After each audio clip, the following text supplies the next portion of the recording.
నా చిన్నప్పుడు దీన్ని చూసి చికెన్ కర్రీ అనుకునేదాన్ని. నాకు చాలా వరకు తెలిసేది కాదు. చికెన్ కూర అనుకునే తినేదాన్ని.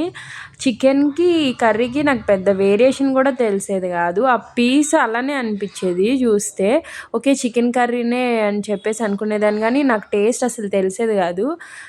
అట్‌లీస్ట్ బోన్స్ ఉండవు. ఆ విధంగా కూడా ఆలోచించలేదు చిన్నప్పుడు. భోజనాల్లో కూడా అంతే. ఇవి పెద్ద పెద్దగా వేసి భోజనాలు పెట్టేవారు. భోజనాల్లో పలావ్ పెట్టేవారు. అప్పుడు కూడా చికెన్ పలావ్ పెడుతున్నారు అని చెప్పేసి ఎంజాయ్ చేస్తూ తినేసేదాన్ని. వేరియేషన్ తెలిసేది కాదు. నా ఫిఫ్త్ స్టాండర్డ్, ఫోర్త్ స్టాండర్డ్ మా స్కూల్‌లో కౌంట్‌లనమాట టీచర్స్.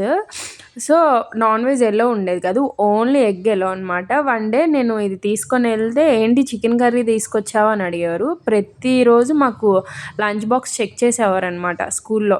ఎవరైనా నాన్ వెజ్ తెచ్చారా అని చెప్పేసి. నేను తీసుకెళ్ళిన రోజు, "ఏంటి చికెన్ కర్రీ తెచ్చావా?" అని అడిగారు. "లేదు సార్, ఇది చికెన్ కర్రీ కాదు" అని చెప్పేసి చెప్పాను. వాళ్ళు కూడా తర్వాత నమ్మారు. కానీ కర్రీ అయితే చాలా వచ్చింది. మీరు కూడా ఒకసారి ట్రై చేయండి.